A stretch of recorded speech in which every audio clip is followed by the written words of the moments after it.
Early morning to everybody. I hope all is doing great.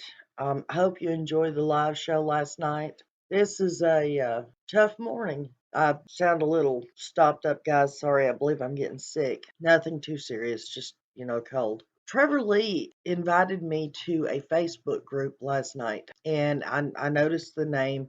I accepted his invitation to the page because, it concerned another child. And like I said, I noticed the name, but I was tired and I didn't go into it and check it out until this morning. And then I went and checked out what the page was about, what child it was. And then I went and looked up online to see what it was. And this was reported. The article I'm going to read was reported 16 hours ago, something like that. But it was reported yesterday, the 25th of January. I'm furious, guys, and I'm just going to talk for just a minute before I read the article to you because I am furious. I watched the interviews and the where the news had it on, where they were talking about this baby and his brother and what had happened and the parents, and it even talked about the aunt. Now I'm assuming it's a maternal aunt because her last name is Belcher. And don't get me wrong, I give kudos to anybody who tries to stop anyone from harming a child. But I'm furious. I'm furious at the parents for doing this to these children. I'm furious at CPS. Once again, they failed more children, really failed them. And I'm furious, and Lord forgive me if I'm wrong. And I know there's plenty of you out there who are going to disagree with me. But I am furious at this aunt or any other extended family member. Now, this aunt swears that when she brought the children to her house sometime last year, she saw the abuse. She saw the cigarette burns. She saw, all these places on these children. She heard what was going on and she did the right thing. She called CPS. She turned it in. Now, I'm not sure what happened. I don't know if CPS took the children out of the home, but she speaks of, later on the children going back to the home and that CPS should never have, put the kids back in the home, which I agree 100%. But what I don't understand and what I'm so angry about, and seriously, I know there's a lot of people who don't want to get involved, don't want to put themselves in the middle of something. But when it comes to children, you're supposed to. When she seen those children put back in that home, why did the aunt not go to that home, get the children, remove them from that home herself, take them home with her?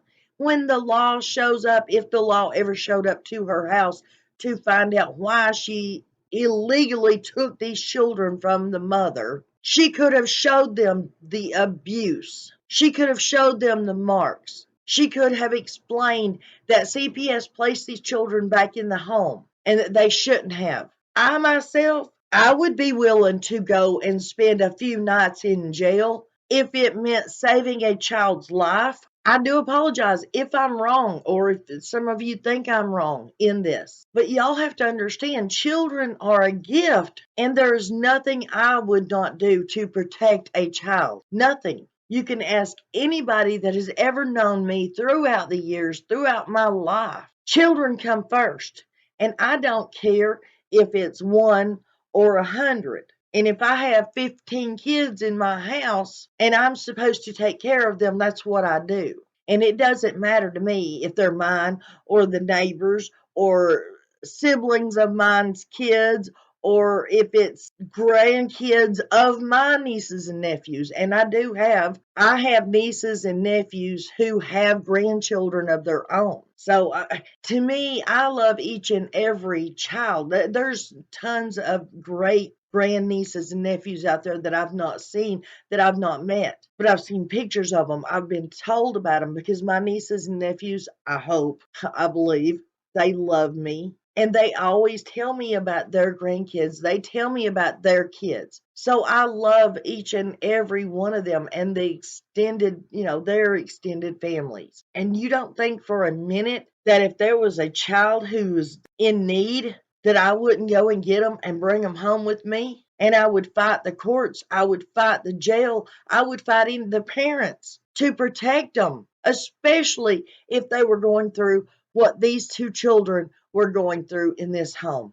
Let me get into the article, and forgive me for the rant, but it's too early in the morning to be hearing about horrible, horrible monsters like this. And like I said yesterday, we can't keep up. There's always another case, always another child, always another missing person. Day after day after day, we can't ever get ahead of this, guys. But I'm asking, please share it out. Justice for Ethan Belcher. This poor baby and his brother needs justice.